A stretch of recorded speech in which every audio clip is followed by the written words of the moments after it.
Good morning all of you. आज हम class 12th में केमिस्ट्री में चैप्टर नंबर 2 विलयन स्टार्ट कर रहे हैं। तो सबसे पहले हम बात करते हैं विलयन क्या है।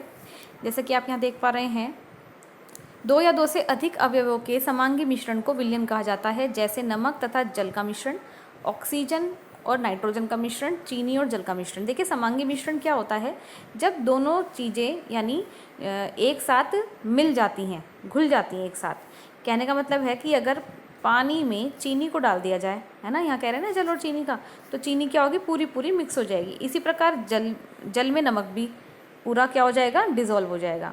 अगर ऑक्सीजन और नाइट्रोजन की बात करें तो दोनों गैसें हैं, है ना, तो इनमें भी क्या हो जाएगा, डिफ्यूज़न हो जाएगा। तो ये होता है मिश्रण। ठीक है, तो यहाँ बात की गई है मिश्रण की। अब बात करते हैं कि द्विअंगी विलयन क्या है। तो देखिए, द्विअंगी विलयन वह विलयन जो दो घटकों से मिलकर बना होता है, द्विअंगी विलयन कहलाता है। जैसे कि नमक और जल का विलयन, इसमें एक तो नमक है और दूसरा जल है। ठीक है, सिरके और जल का मिश्रण, ऑक्सीजन और नाइट्रोजन का विलयन। देखिए इसमें मैं आपको बताना चाहूँगी, जिसमें ये दो चीज़ें दे रखी हैं, दो चीज़ों से बना मतलब जो विलयन है ना, दो चीज़ों से बना विलयन। इसमें एक तो होता है सॉल्यूट। क्या होता है, सॉल्यूट। सॉल्यूट होता है जिसकी क्वांटिटी कितनी होती है, कम होती है ना। और एक होता है हमारा क्या, सॉल्वेंट। सॉल्वेंट जिसकी क्वांटिटी क्या होती है, ज़्यादा होती है। ठीक, तो जल हमेशा एक, मतलब जल जो है हमारा, वाटर है, वो यूनिवर्सल सॉल्वेंट है, ये बात ध्यान रखिएगा। ठीक है, नेक्स्ट है, यदि विलयन तीन घटकों से मिलकर बना होता है तो उसको त्रिअंगी विलयन कहा जाता है। नेक्स्ट है, विलयन किसे कहते हैं। अब देखिए, विलयन में जो अवयव कम मात्रा में, विलय किसे कहते हैं, विलयन में जो अवयव कम मात्रा में उपस्थित रहता है उसे विलय कहते हैं। मैंने बताया था, जैसे कि नमक और चीनी का विलयन की बात करें, नमक और पानी के विलयन की बात करें, तो इसमें जो नमक है ना, जो हमारा साल्ट है, वो ये थोड़ी ना है कि एक गिलास पानी में हम एक गिलास नमक डाल रहे हैं, नहीं, हम एक चम्मच नमक डालते हैं, है ना। तो स्वादानुसार जो भी हम नमक की क्वांटिटी यूज़ कर रहे हैं, उसकी क्वांटिटी पानी से तो कम है ना, तो जिसकी क्वांटिटी कम है वो क्या होता है, सॉल्यूट, जिसे हम विलय कहते हैं।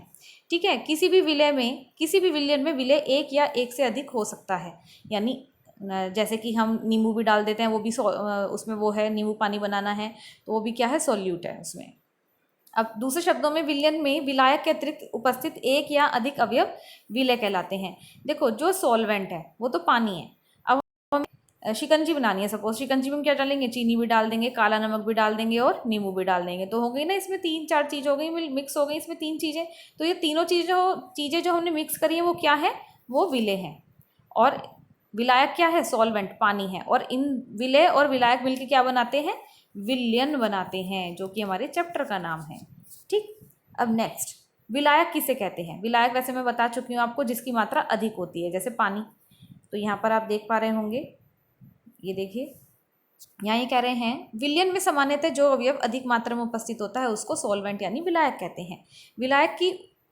विलायक विलयन की भौतिक अवस्था निर्धारित करता है जिसमें विलयन विद्यमान होता है। इसमें कहा गया है जो विलायक है वो विलयन की भौतिक अवस्था निर्धारित करता है ना। वैसे लिक्विड ही होती है उसकी भौतिक अवस्था। जैसे कि एग्जाम्पल है, चीनी तथा जल के विलयन में चीनी की मात्रा कम और जल की मात्रा अधिक होती है। अब होगा क्या, जब हमने पानी में चीनी को डिसॉल्व कर दिया तो जो हमारा विलयन बनेगा वो कैसा होगा, सॉलिड होगा या लिक्विड होगा, ऑफकोर्स लिक्विड होगा। यानी डिपेंड किस पे करती है, विलयन की यानी सॉल्यूशन की भौतिक अवस्था किस पर डिपेंड करती है, विलायक पर, जो चीज़ ज़्यादा है उस पर। तो अतः चीनी तथा जल के विलयन में चीनी विलय है और जल विलायक है, और विलायक की पोजीशन यानी विलायक की भौतिक अवस्था ही हमारी विलयन की अवस्था होती है। कहने का मतलब ये है। ठीक, नेक्स्ट है, समांगी तथा असमांगी मिश्रण क्या होता है। तो देखिए, समांगी मिश्रण क्या कहते हैं। समांगी मिश्रण वो होते हैं, वे मिश्रण जिनके अवयवों के अंतर को देखा जा सकता है, नहीं देखा जा सकता, समांगी मिश्रण कहते हैं। जैसे आपने पानी में चीनी मिक्स कर लिया, पानी में नमक मिक्स कर लिया, तो आपको क्या वो दिखाई दे रहा है घुलने के बाद, नहीं दिखाई देगा। तो कहने का मतलब है, समांगी मिश्रण के संगठन एवं गुण सभी जगह एक समान विद्यमान होते हैं। जैसे एक गिलास पानी में आपने चीनी घोल ली, ऐसा तो नहीं है पानी ऊपर मीठा है और नीचे कम मीठा है, वो तो ऑल ओवर मीठा हो गया ना, गुण तो उसके चारों तरफ फैल गए। ठीक है, जैसे एग्जाम्पल दिया इन्होंने, जल तथा नमक का विलयन यानी मिश्रण, जल तथा चीनी का विलयन, जल तथा नींबू के रस का मिश्रण, नाइट्रोजन तथा ऑक्सीजन का मिश्रण, ब्रांस। तो ये आपके एग्जाम्पल्स थे इसके। ठीक है, ये हमारा हो गया समांगी मिश्रण। समांगी मिश्रण को अंग्रेजी में हम क्या बोलते हैं, होमोजीनियस मिक्सचर भी कहते हैं। होमोजीनियस मिक्सचर जो है ये एक ग्रीक शब्द से बन के बना, दो शब्दों से मिलकर बना है, होमोस और जीनस। ठीक है, होमो का मतलब क्या होता है, एक समान, और जीनस का मतलब क्या होता है, जाति का, प्रकार या किस्म, अर्थात एक ही प्रकार का या एक ही जाति का, होमोजीनियस। आपने पढ़ा भी होगा होमोजीनियस, है ना। और जो असमांगी होता है वो हेट्रोजीनियस होता है, वो हम आगे पढ़ेंगे। तो समांगी मिश्रण ही विलयन कहलाते हैं। मोस्ट इंपॉर्टेंट है, ये ध्यान रखिएगा कि जो हमारे समांगी मिश्रण होते हैं वही विलयन कहलाते हैं। नेक्स्ट, असमांगी मिश्रण किसे कहते हैं?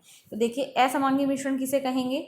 असमांगी मिश्रण जिनके अवयवों को नंगी आंखों से देखा जा सकता है, असमांगी मिश्रण कहते हैं। यानी वो पदार्थ जो जल में घुलता ही नहीं है ना, और उसके जो पदार्थ होते हैं वो सभी जगह समान नहीं होते। सपोज मैं एक गिलास जल में कुछ कंकड़ डाल दूं, तो क्या कंकड़ सारे में घुल जाएंगे? नहीं घुलेंगे, है ना। तो कोई यहाँ होगा, कोई यहाँ होगा, कोई नीचे तली में बैठा होगा, इस तरीके से अलग अलग होगा। तो इसको हम क्या बोलते हैं? इसको हम कहते हैं हेट्रोजीनियस। ठीक है, और हेट्रोजीनियस भी क्या है, ग्रीक शब्द से बना है हेट्रो, जिसका अर्थ क्या होता है, हेट्रो का अर्थ होता है अलग, और जीनस का आपको पता ही है, जाति या किस्म, यानी अलग अलग प्रकार की किस्म या अलग प्रकार की प्रजाति का।